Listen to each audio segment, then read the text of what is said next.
Well, this is part two of the political geography lecture, and we'll pick up where we left off. Had been talking about um, types of national governments. Unitary, meaning there's strong central control, and national governments can rearrange the districts.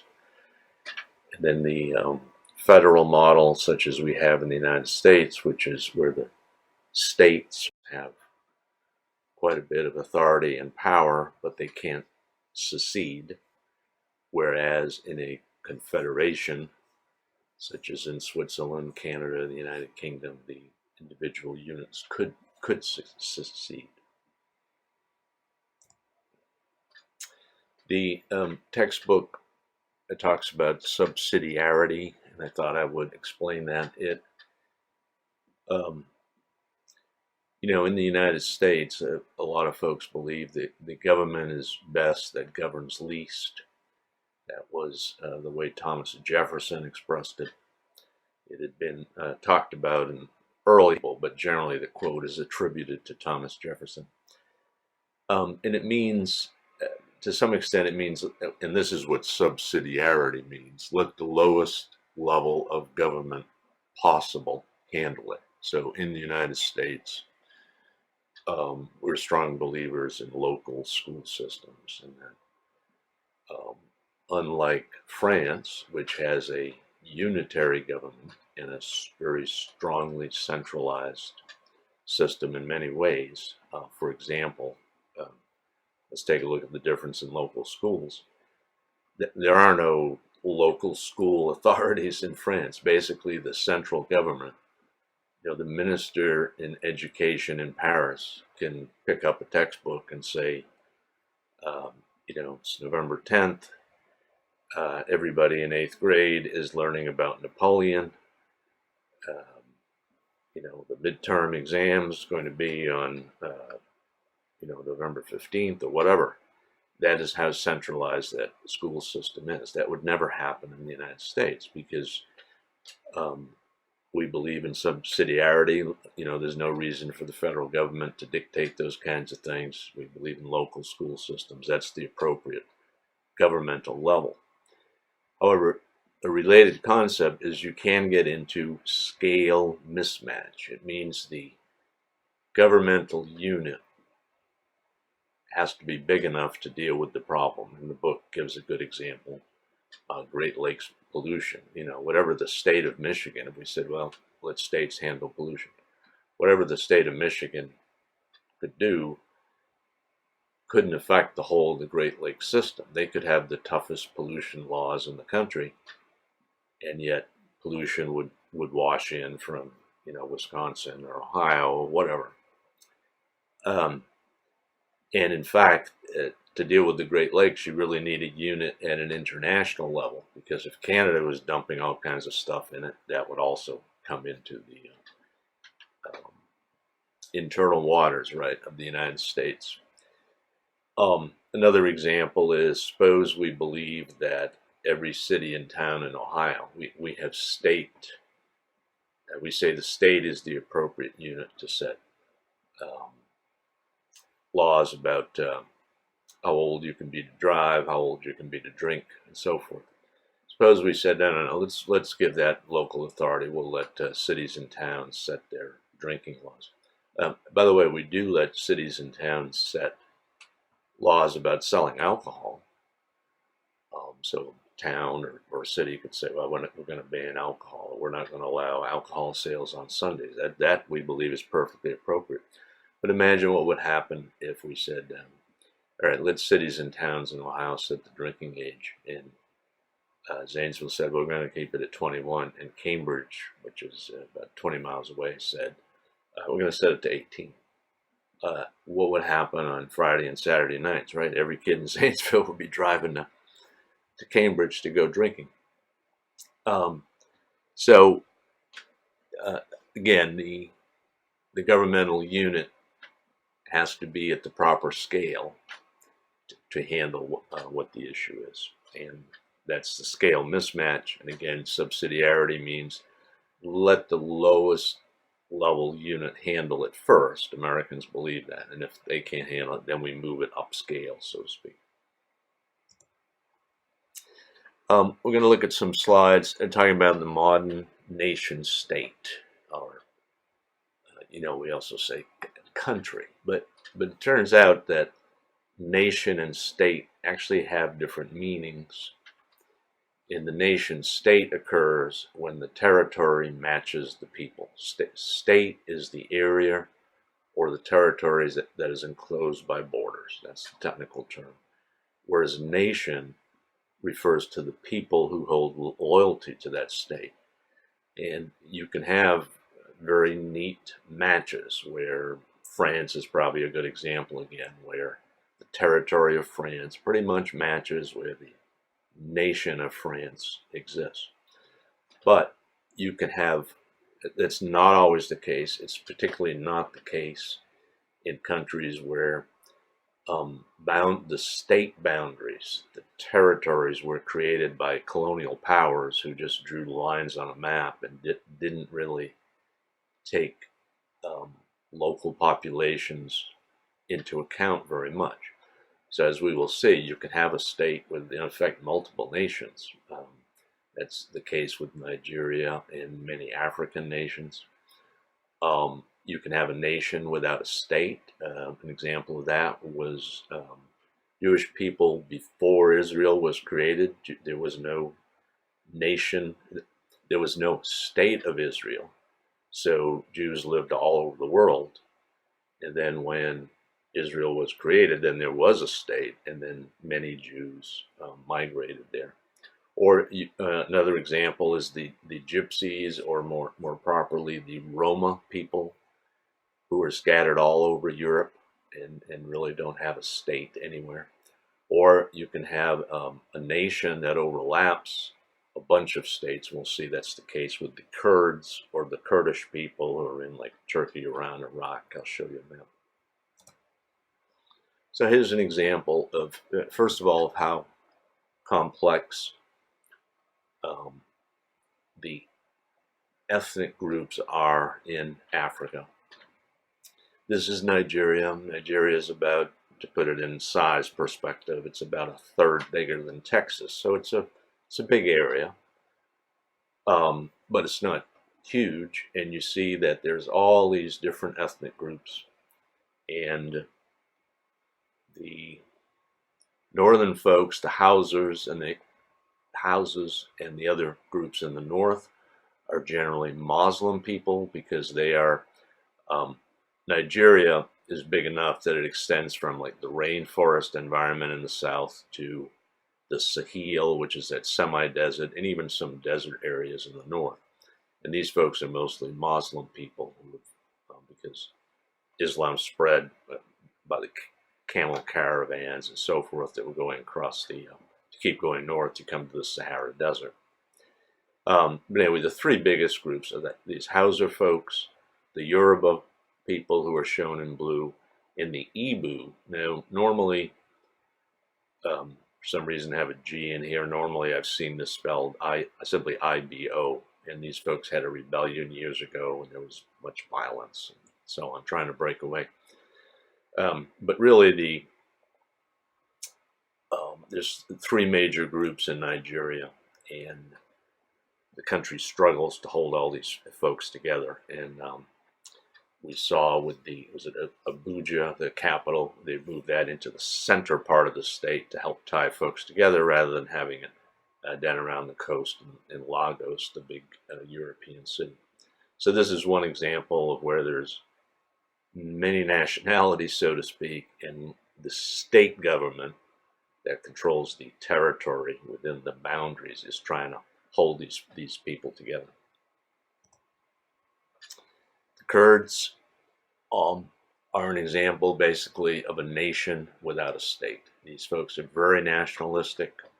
There's millions of them. They've been fighting everybody else for centuries. They'd love to have their own state. A lot of these countries have given them a lot of autonomy, like to run their local schools, maybe to have local police force, but they can't have their own army because that will conflict with the national armies. There's quite a few of them. If you add those figures up together, you'll see there's 15 million in Turkey, which is here, 7 million along the border with Iran, 6 million in Iraq, 2 million in Syria, and there's even other states like this is Azerbaijan in the former Soviet Union, now a separate country. There's some there. So here we've got about, what is that, up to about 30 million people.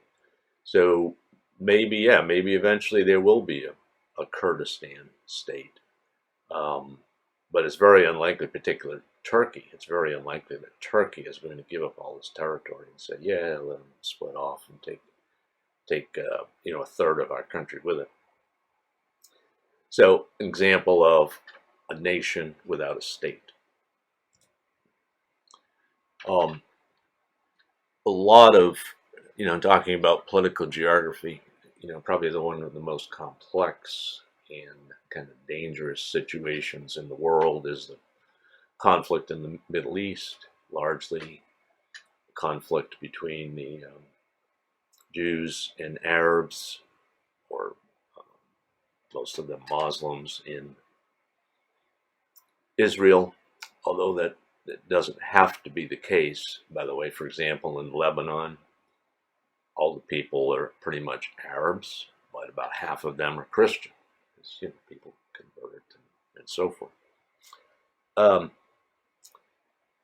If we go back before 1947, remember we talked about the Balfour decision in 1917 when Palestine was a colony of England.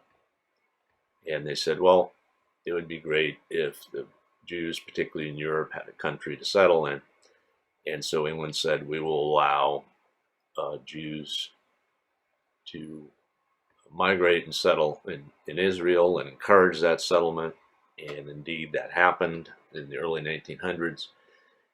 It picked up, of course, during the time of Hitler and the Nazis and all that in the 30s and 40s in Germany and the countries they took over. More and more Jews left.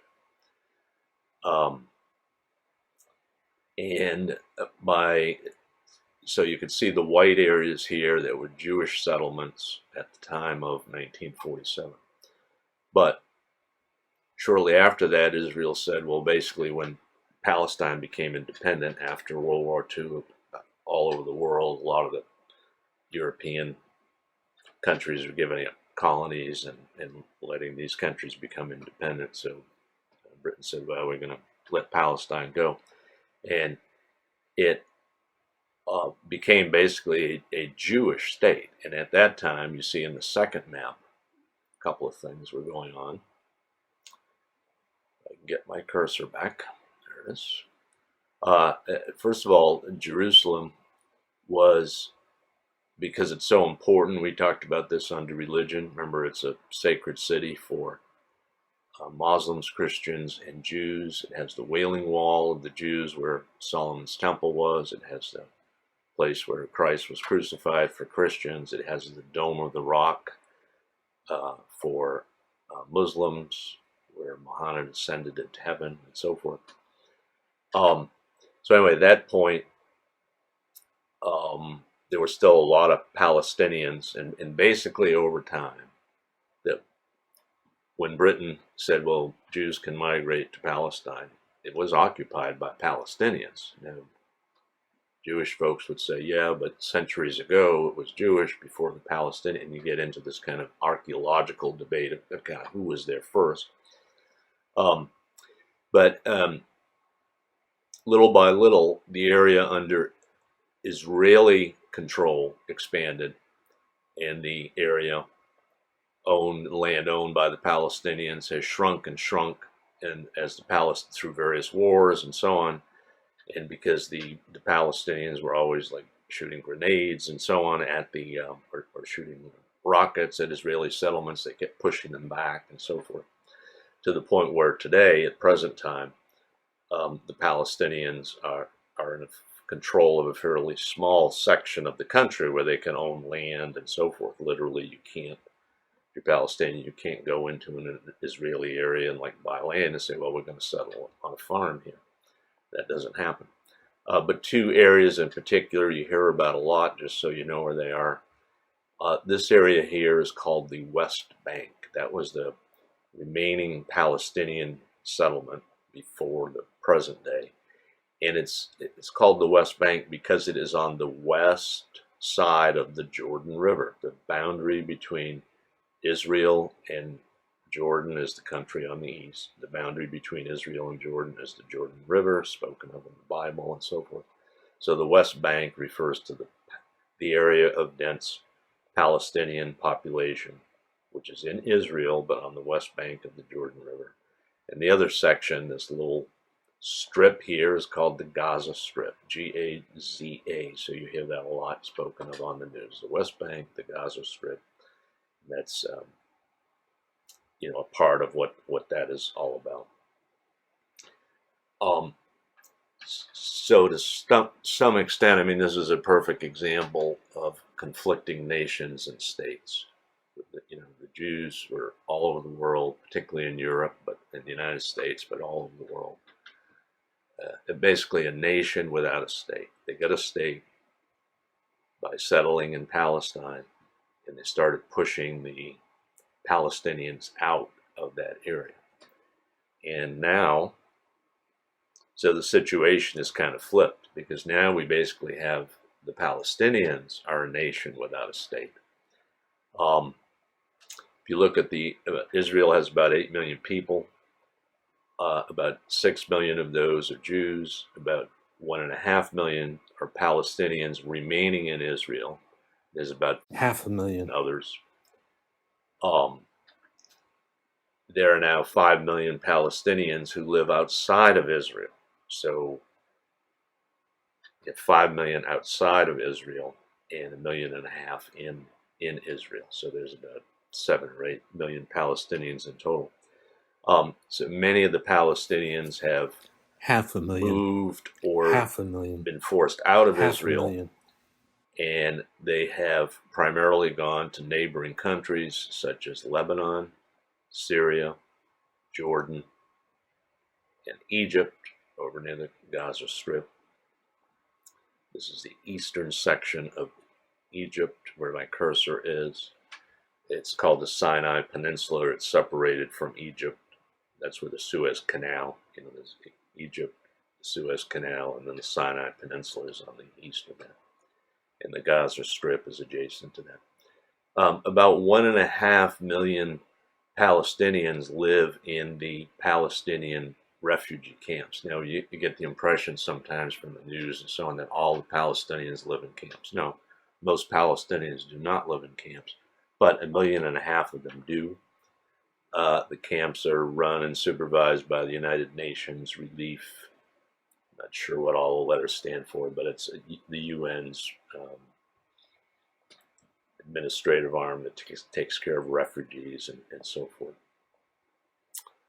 And you see the camps. There's a lot in Israel itself, in the West Bank, and in the Gaza Strip. But again, many of the camps are in Lebanon. It's 58 in all. Lebanon, Syria, Jordan, and not shown on the map, but there's a couple in Egypt as well. So, nation and state.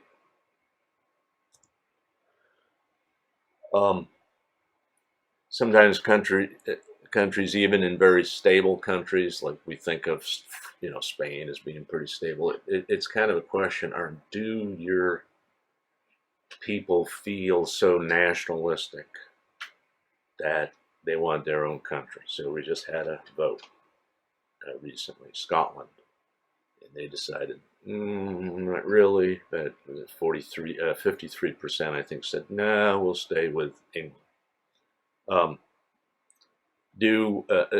Another interesting one is, in that conversation about secession, and confederations allow it, but federations like the United States don't. There is an interesting thing about Puerto Rico. And you can look at it this way: Puerto Rico has never been a state. When it's a forever decision. If Puerto Rico said we want to become a state, and American Congress voted to say, all right, we're going to make Puerto Rico the 51st state. Once they come in, you can't get out, right? Because we're a federation. We don't allow secession. We fought a civil war to prove that point. However, as long as they remain a commonwealth, they're kind of in that intermediate status. They're not really a state yet. So the other example we've talked about is the French Canadians. They also voted about 51 or 52% in a couple of elections. No, I think we'll stay for now. So the question becomes, does your nation have enough nationalistic feeling to want your own country, create your own flag, start raising your own army, and so forth? And that's a question for Spain, because particularly at the moment, there's 4 areas here that are talked about as having nationalistic or separatist movements, they're called, because these folks want to separate the Catalan people in Catalonia. The big city here is Barcelona. They are trying to hold an election. It's running through the courts. Recently, there was a ruling. The Spanish court said, well, no, you can't vote now, or something like that. If they go, the Valencian people might break away eventually. Certainly, a lot of the Basques would want to break away. They're in northern Spain. This is Pyrenees Mountains here, which separates Spain from France. And in theory, the Galicians might be interested in breaking away eventually. What is not shown here, where my cursor is Portugal. The Galician folks are kind of midway between being Portuguese people and Spanish people. Their language is kind of a blend of Spanish and Portuguese, not quite either. And I picked Spain just as one example. You can look on the web. There's a map. If you look for, separatist movements in Europe, there's probably 40 or I shouldn't say 40, 20 or so areas that have talked about and have varying degrees of wanting to break away. And of course, what the governments do is they try to give folks, the governments don't want to see them break away and form their own nation. So they try to give them, like Britain is doing with, like Canada is doing with Quebec. Hey, you control your schools, you control your police, you control your traffic signs. You can say, hey, we only want signs in French. You can say, hey, everybody has to speak French in schools and so on. So they give folks as much leeway as possible, hoping they'll be satisfied with that. And generally it works, because we saw Scotland did not vote to break away. Quebec did not vote to break away.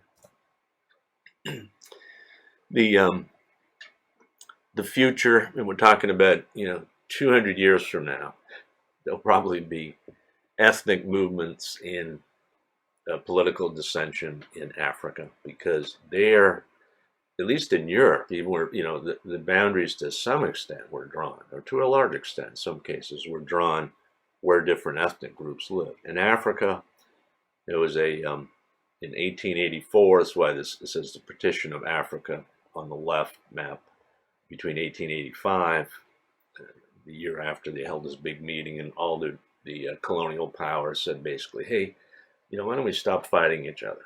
Let's just sit down here around the table and agree, hey, and that's what they did. All right, France gets all of West Africa, which is all this area in green. And Italy used to be a colonial power. Italy gets Libya and Somaliland and a part of Ethiopia here. France got Madagascar Island. The British got almost a Carter here. I think I may have talked at one point about how when they started out, the French and British in particular were kind of playing tic-tac-toe. England wanted to control a north-south strip of Africa so they could build railroads and so on and control it that way. And France was trying to build an east-west strip. So I said it was kind of like they were playing tic-tac-toe. Portugal had both Angola and Mozambique, which they held on as colonies much longer. The other European states get rid of all their colonies right after World War II. Portugal held on to the 1970s, fighting guerrilla wars and so on in both Angola and Mozambique. Belgium got into the act. They had the Belgian Congo, which later became the Republic of the Congo. Germany had colonies in Tanganyika, which is now Tanzania, and what's called Southwest Africa here, which is largely a desert state, and the Cameroons. And of course, Germany lost all those colonies right when they were defeated in World War II. But the point is, those lines they drew on a map when they said, hey, let's just draw a straight line here, and we'll give that to Italy and that to France and so on. Those straight lines were drawn without regard for any local population. Sometimes they were based on rivers and so on, but generally they were not drawn with regard for local populations. A couple of places such as Liberia, which is here, and Ethiopia never were colonized, although Italy tried to invade Ethiopia and lost, were defeated. But Liberia, of course, the name meaning liberty, was set up as a colony in Africa, or actually an independent state in Africa, where freed American slaves, and this was before the Civil War in the 1840s and 50s, folks would raise money to buy people out of slavery and send them to Africa. And it's interesting how I mean, it worked to some extent, and the descendants today in Africa, the descendants of those freed American slaves, basically are the elite that run the country. The native indigenous folks are like the lower class population in Liberia. Economic development. The book talks quite a bit about different ways of dividing up the world, but I suggest it's kind of many ways of saying the same thing. You have a small group of wealthy, industrialized countries, and I'll suggest you can think of it. We have the Atlantic corridor, which is the United States, Canada on one side, and Europe and Russia on the other. And a lot of trade, a lot of wealth, and industrial activity and trade going back and forth. And then you have it's developed now, a Pacific corridor, which again is the United States and Canada on one side of the Pacific, and then China, and again Russia, because they come out to the Pacific Ocean, and a cluster of Southeast Asian countries that the folks talk about as the Asian miracle, because they kind of developed and got wealthy so fast. Places like South Korea, Taiwan, of course Japan, when you consider how devastated Japan was after World War II, the fact that they're a very wealthy and industrialized country now is a miracle too. But South Korea, Malaysia, and so on. So you could call them any kind of category of terms that you want. You could call them center and periphery, and that almost ties in with the von Thunen theory we talked about, which was, the farther away you are from that core, those two kind of the transatlantic and trans-Pacific cores of activity, the harder it is for you to get in on everything. So you could call it the core and periphery, although there are exceptions, because Australia and New Zealand are very wealthy and very economically developed, but they're far away. Sometimes they call the developed and the developing world. During the Cold War between the United States and Russia, the terms, certainly first and third world, were, the idea was we had the first world, which was the United States and Europe. That was the capitalist world. Then the second world was the competing communist world. So that was Russia, China, and their satellite states, so to speak, the countries in Eastern Europe, or their colonized states, you might almost say. The countries in Eastern Europe, North Korea, Vietnam, and so forth. That was then called the second world. And the third world meant the lesser developed countries, particularly in Latin America and Africa, but also places like India, that were, and they were kind of playing the game. Like India was an expert at playing that, trying to get, give us money to build dams or whatever, or we'll get it from the Russians. So, and then they'd go to Russia and get money from Russia, So the idea was the third world that was kind of hanging in the balance. Are they going to become capitalist countries, or are they going to become communist countries? So that's where that terminology came from. And a similar thing, some folks use the global north and global south because most of that development, well, the way I described it, right, the transatlantic and the trans-Pacific cores are both in the northern hemisphere, right? It's the southern hemisphere, a lot of South America and Africa, that's lesser developed. Again, exceptions with Australia, New Zealand, and so on. And we even use the term going south, right? Somebody said, well, his business is going south, meaning, we even use that terminology sometimes in a derogatory sense, that kind of like northern is good, southern is bad. The author talks a bit about this and mentions this book. There was a book maybe 15 or so years ago written, Guns, Germs, and Steel. He doesn't really say, he mentions the book in passing and then talks about this, but really he's kind of summarizing his book when he talks about why was it Eurasia that came to dominate the world? And I'll mention a little bit about a scenario where I suppose it had been China, right? But anyway, basically what's now Russia and Europe, but particularly Western Russia and Western Europe, were the ones who set out to colonize the world and control the world and become wealthy and so on. Why was it them? And Jared Diamond says, well, it wasn't, really race, because you can't say that, hey, if it had been the Egyptians who did this. I mean, we have histories where, Egypt controlled the world, the Turks controlled the world, and so on. The Chinese controlled the world, or at least they're part of the world.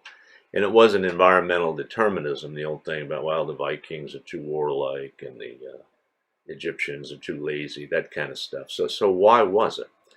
And Jared Diamond creates a very geographical explanation, what he would say is an explanation for it, but it is kind of speculative. But he argues that Eurasia, Europe and Asia, particularly Russia, was the world's longest stretch of east-west orientation, which was good for trade and easy movement along similar climate zones. Those people could expand very easily one way or the other, compared to the north-south barriers to expansion that exist in Africa and South America.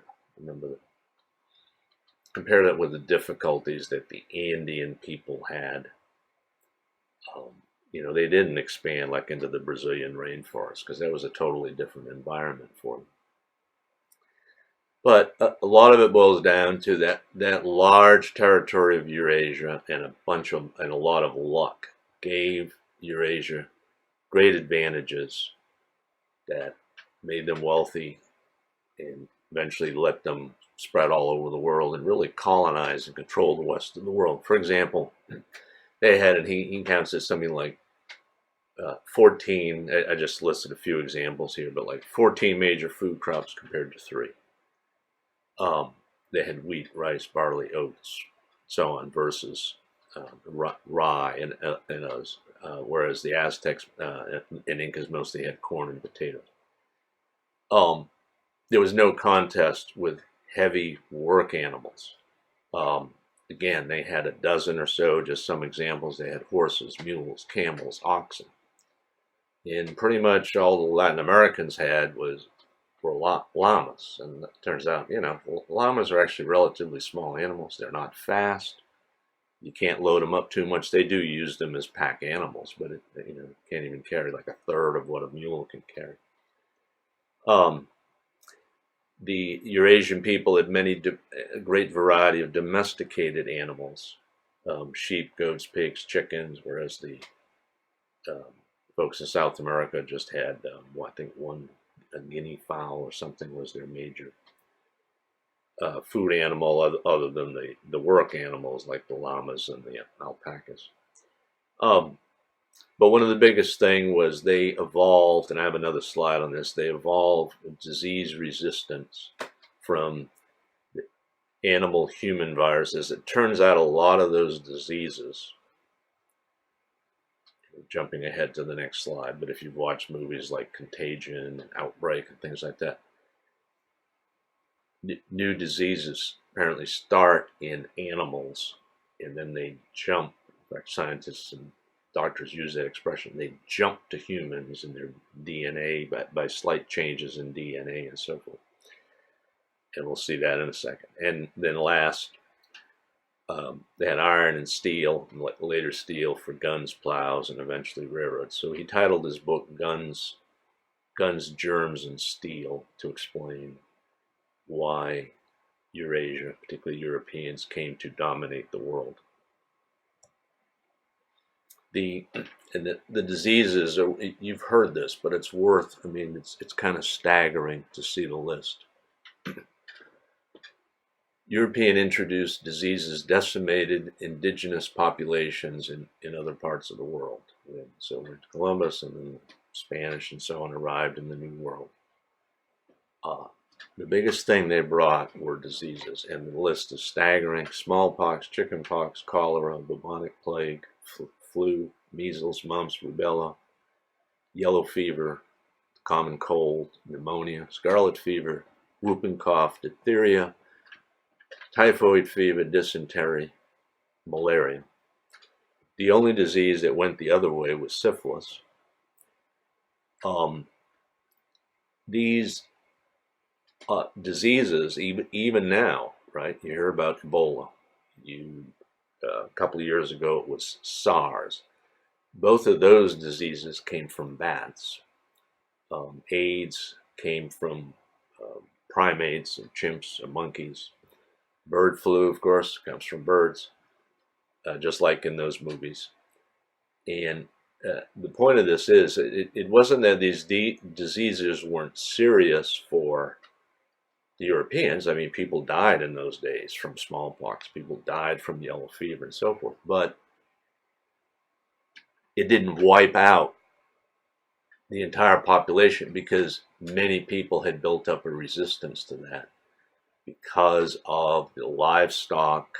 Remember all the animals that the Europeans had, both draft animals, meaning work animals like horses and mules, as well as all the livestock animals. So you could have plagues and so on, but it wouldn't decimate. And this is where it's worth understanding literally what that word means. We say, the football game, they get decimated. Technically, it means reduced to a tenth. Or if you had 100 people, 90 died, and you only had 10 left. That is, in effect, what happened. That is why Cortez, we could say, well, 100 Spanish soldiers took over an empire of 1 million Indians. Yes, because by then, the Indian empires were in disarray from all the deaths, because literally, 80 and 90% of the population had died out, and the rulers had died, and they were just in chaos. So it was easy for the Europeans to come in. So, Guns, Germs, and Steel was the title of that book. And it's worth talking about because it kind of shows a little bit different scenario. Why didn't the Chinese take over the world? Because China had a very advanced civilization. In fact, they invented what's sometimes called the Big Four: paper, printing, gunpowder, the compass. Compass, of course, allowed them to navigate and so forth. Long before, and all these things, I'm going to give you a long list, actually, just to make the point. Almost all of these things were before 1000, the year 1000 AD, or the year 1000 CE, current era. We say, well, Gutenberg invented the printing press. He didn't. He invented it for Europe, for European letters, but the Chinese already had it for their block letters. They were printing stuff like in the year 500. They invented paper money, the bellows, the for furnaces. They had blast furnace iron. They had the stuff they had in warfare is really kind of frightening. They had invented exploding cannonballs. This is, again, 1000 AD or before. They had hand grenades. They had a hand-held cannon, which of course evolved into the gun. They had invented landmines. They had chemical warfare. In fact, they used things like mustard. They made a mixture that created mustard gas, which was the same stuff the Germans used in World War I in trench warfare. They had chain and leather belts to drive machinery. They invented the canals, idea of canals, crossbow, fishing reels. They had pipelines of natural gas, again, before 1000, before the year 1000. They piped it in bamboo pipes. They had toy helicopters. And as you say, well, Leonardo da Vinci drew sketches of a helicopter. By toy, you see them in stores sometimes. It's like a pinwheel on a stick, and you can spin the stick and it flies up. They had those things. They invented the kite, and they had kites big enough. They even used these in military to fly guys inside walls and so on. They had kites big enough to carry a man. They invented the horse collar. They had inoculation for smallpox long before. We talk about Louis Pasteur in the what was it, I guess in the late 1800s with inoculations. They were doing inoculations around the year 1000 for smallpox. They had oil wells. They invented the paper cup, tea, the stirrup, which was important for riding, obviously for controlling horses, toilet paper, the pontoon bridge, the metal bell, oars, the metal plow, and so on. And an interesting thesis, and there's been some stuff written about this. What would happen if the Chinese, I'll show you in a second, they had big ships. Now I'll go ahead and show it to you. This is in the 1400s. Take a look at the size of this Chinese ship. This stuff is documented. This is not fantasy. This is true. There is one of Columbus's ship. Remember the Nina, the Pinta, and Santa Maria and all that. That is the size of the ship Columbus had. This is the size of the ship the Chinese had. They sailed particularly all around the Indian Ocean, down the east coast of Africa, Madagascar and all that, and down through Indonesia and so on. There is speculation, and I do say speculation, there's no hard evidence of it, that the Chinese sailed around the world and so on long before Columbus. In fact, there's a book out called 1492 where some quasi-historian is trying to make the case that 2 years before Columbus, the Chinese sailed around the world. But what happened was, and it's interesting to speculate, suppose the Chinese had sailed across the Pacific Ocean and come to California. It's just interesting to speculate how, first of all, how the evolution in the United States would have been different.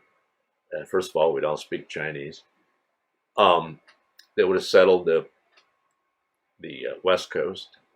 The West Coast today would have a lot of small little states. They would have forced the Indians over the Rockies, and they would have moved out into the eastern United States. The eastern United States would have the Indian reservation, and the big geometric states would be on the eastern half of the country, and the small little states would be on the western half of the country. Things like that. It's just an interesting exercise. The thing was, the Chinese simply stopped exploring in the 1400s because there wasn't anything there worth bothering with. Chinese, remember, go back to that 3-slide list I just gave you. They had everything. There wasn't anything they wanted from, they'd trade, go down the coast of Africa, and they got European goods, because this is the 1400s, and they say, well, they call this cloth, they make this stuff in England, this cloth. We've got silk. Look at these amateur pottery stuff they make. They're trying to sell us. This is crap. Of course, what do we call dishes, right? We call dishes china. And basically, China had a series of emperors who said, they're tired of wasting money on these ships. There's nothing out there that we want or need. Uh, all this European stuff is primitive. It was, things were flipped for the Europeans, right? What was Columbus trying to do? They wanted these goods and spices and so on from the Orient, from the Indies. What was Columbus looking for? He was trying to get to India, to the Indies, which is why when he landed, he thought he was there and called the folks Indians, which, and the name kind of stuck. Um, so it's interesting to think about um, how the world would have been different. And going back to Jared Diamond's thesis, why it was the Europeans, there was better stuff out there. So therefore, they wanted to get out and do trade and make money and find gold and find, better routes for the spices and so forth. And that kind of drove. So in a way, I guess you could argue the Chinese were too successful and complacent. And they said, we'll just sit around. We don't need to go anywhere. Whereas the Europeans knew there was better stuff out there and they could go out and explore and make money and so on. So different ways of measuring economic development. And again, I'd suggest it's a similar ways of saying the same thing. The book talks about gross domestic product, which is a measure of income. Because you just measure income. It doesn't, a lot of, you hear like, hey, half the people in Africa live on less than $1 a day. And it doesn't have any meaning for us because you say, well, how is that possible? I mean, you can't even buy a can of beans for $1. And you say, how, it's because there's all, kinds of differences in currency and exchange rates and all that. So one measure to control for that is, well, how much gross domestic product does a country have when you add up all their income and divide it by the number of people and so forth. And then sometimes folks say, well, that's not a good measure. You should look at how equally is the money distributed. So there's a measure called the Gini coefficient, or the Gini index. But that doesn't tell you an awful lot either, because you could have everybody equally poor. You can have a good Gini coefficient, meaning, well, the money's well distributed, but there's no money. So that's not all that useful. Folks have come up with things like a human development index, where there's kind of a combined measure of education, lifespan, and income. How much money do you have? How long do you live? Do you have a good healthcare system? What level of education do you have? And you've seen these maps in the book, and they all show the same thing.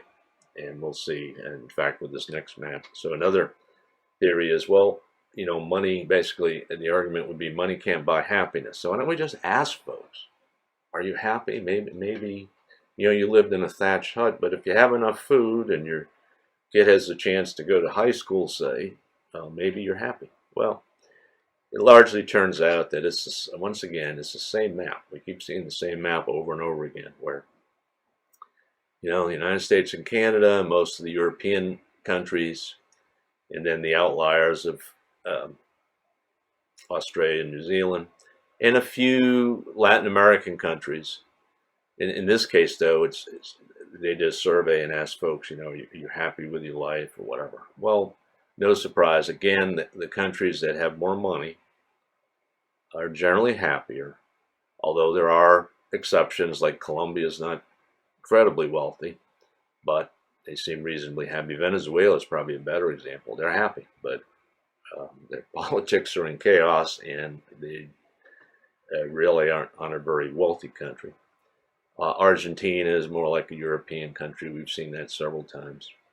Russia, not very happy. Of course, Russia's in disarray. If you read about the dying Russians and all that, even though, the folks aren't starving. Actually, Russia has, this is probably the best example that money can't buy happiness. An African country might say, gee, I wish we had the wealth that Russia has, because folks have cars and so on. But their society is kind of in disarray, and high rates of drug use and alcoholism and so forth. And that's true with a lot of the Eastern European countries that were under Soviet domination. Not too satisfied with life, as are a lot of the, rightfully so, you would say, in Africa, where you have countries that have extreme poverty, and there's not a lot to be happy about. China, Brazil, kind of in between. And this brings us back, and we touched on this in the economic geography section, but just to summarize it, since the textbook talks about it in the context of development. A lot of that discussion can be boiled down to, is trade good or bad for a developing country? The neoliberalism say definitively yes, it's good. A little bit of explanation. This is kind of liberalism in the British sense, although it makes sense based on the word.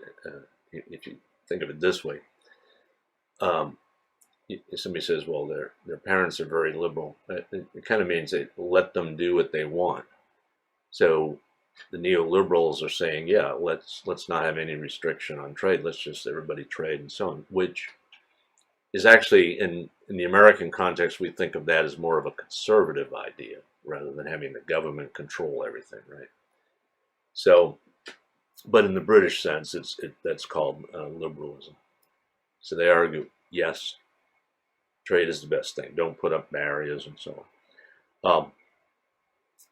And there's some evidence that works, because that Asian miracle, where countries like Japan, China, Singapore, Hong Kong, Taiwan, Malaysia, South Korea kind of modernized and jumped from being like underdeveloped countries to fairly wealthy countries by world standards, in the span of 30 years or so.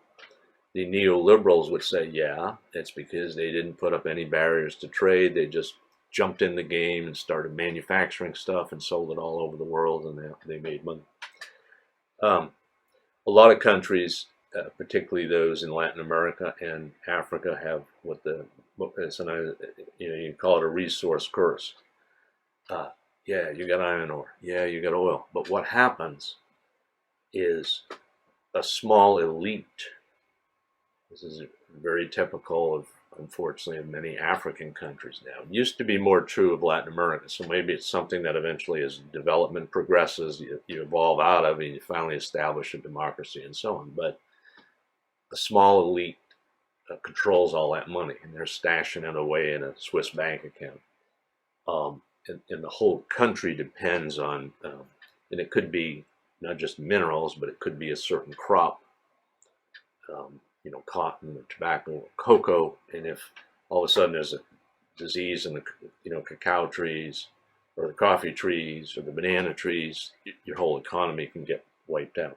So the resource curse can apply in overdependence on a single product, or with the idea that, unfortunately, what often happens is a small elite that controls that product and salts all the money away, and the rest of the people remain in poverty.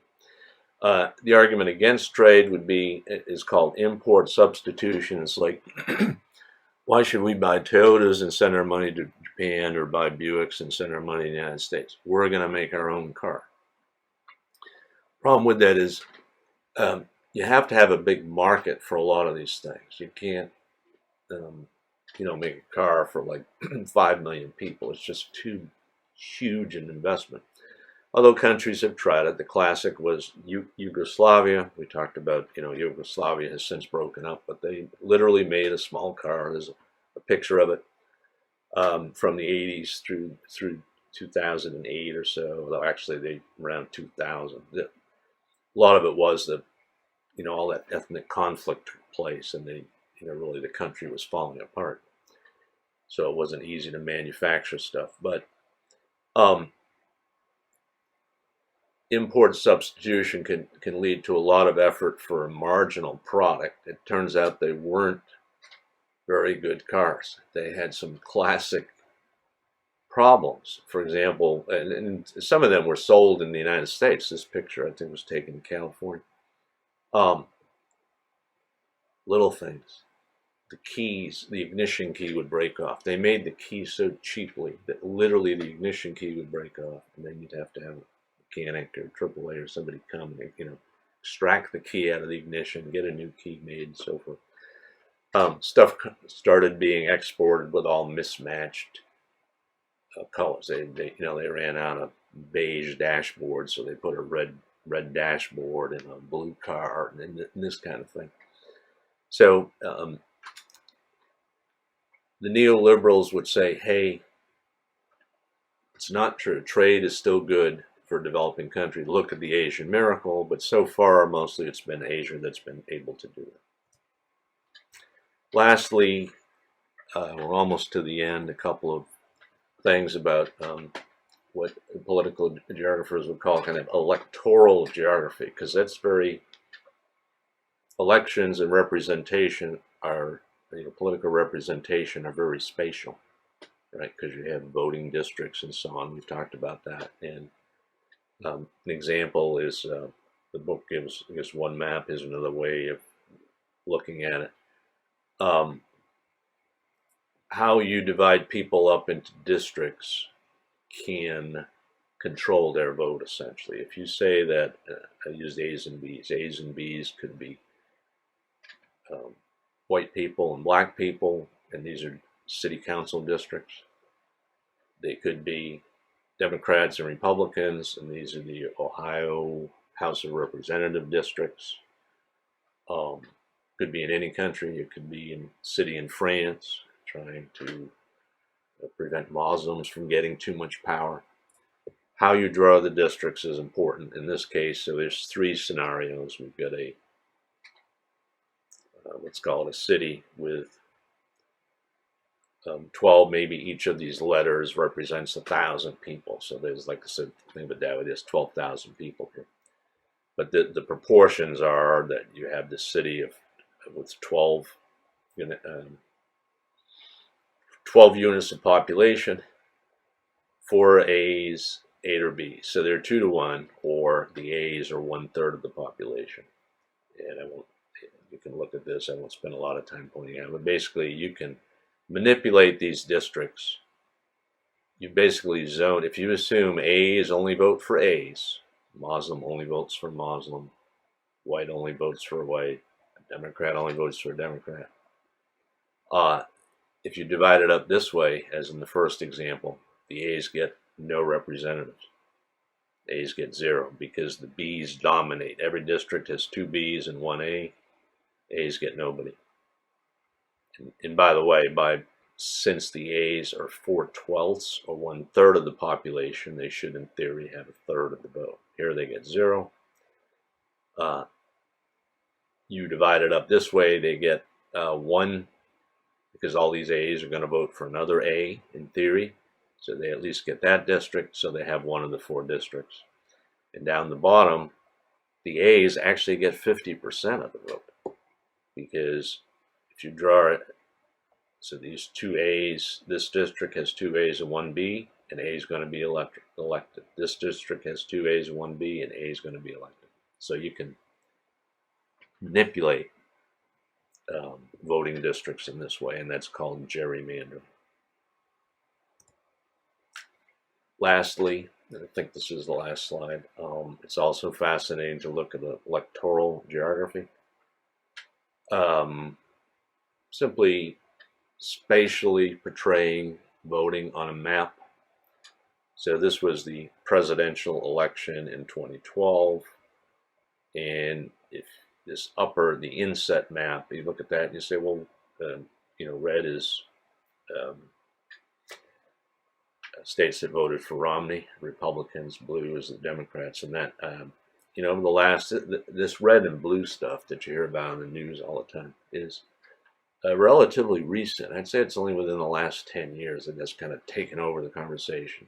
And you want a way to remember that red are Republicans, right? So you can say R for Republicans, or you could think blue collar folks who historically at least, have tended to vote more Democratic. So you think of it either of those ways. You look at a map and you say, well, gee, how did President Obama get elected? Because it's almost like most of the United States is red. Yes, territory-wise, but you can take what some geographers call a cartogram. There was change that map so that it reflects states by population, and you see what happened is that the blue states, such as California, New York, and so on, the Northeast, have more population than those red states, because a lot of these are states like Montana, the Dakotas, and so on, don't have the population that the northeastern states do. So it gives you a better perspective on what that election outcome looked like. Okay, I think that is, I might be surprised, but I think that's the last slide. So that'll finish our lecture for today.